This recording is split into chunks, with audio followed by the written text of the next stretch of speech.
Però per què? Per fer què? Per fer república des del territori, des de la localitat, des de la proximitat, des de l'empoderament de la gent. Som això, una candidatura transversal, una candidatura formada per moltes persones independents, no de partits, sinó independents, que amb aquesta voluntat de l'1 d'octubre s'han sumat per fer ciutat, per fer república.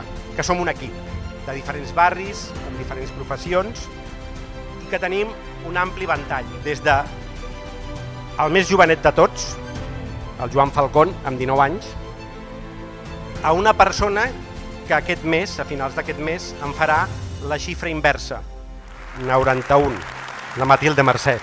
Nosaltres som una candidatura, un producte de l'1 d'octubre, però venim de molt més enrere, perquè precisament totes les lluites que hem anat acumulant van fer que l'Hospitalet a nosaltres estiguéssim posant el coll per fer possible el referèndum.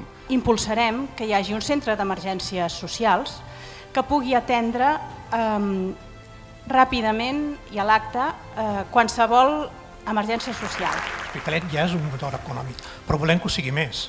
I per això el que necessitem és crear zones o crear àrees, vivers públics d'empresa on gent emprenedora i sobretot aquestes empreses d'I+D+I, diguem, tecnològiques, es puguin implementar aquí a Hospitalet i tinguin facilitat per fer-ho. Quines mesures de neteja proposa Junts per l'Hospitalet? Un servei d'urgència que quan hi hagi qualsevol element que no estigui net, qualsevol veí que pogués veure que al seu barri hi ha brutícia, pogués avisar aquest servei d'urgència.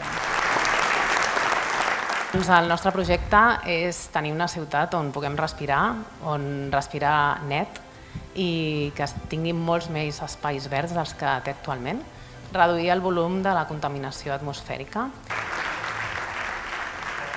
Perquè nosaltres ens presentem en aquestes eleccions per fer ciutat. Som una formació netament municipalista. Per assolir qualsevol repte major, per construir un estat, per construir una república, ho farem des de l'Hospitalet.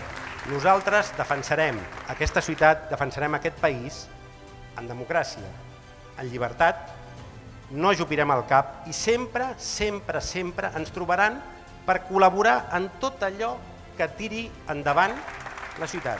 Tota aquella gent que des del dia 1 d'octubre, passant-ho malament i podent recular i ajupir el cap, hem agafat volada i no pararem fins a aconseguir la llibertat. La llibertat des de l'Hospitalet i la llibertat per tota Catalunya i la llibertat per tots els pobles del món que vulguin fer el mateix que nosaltres d'una manera democràtica i pacífica.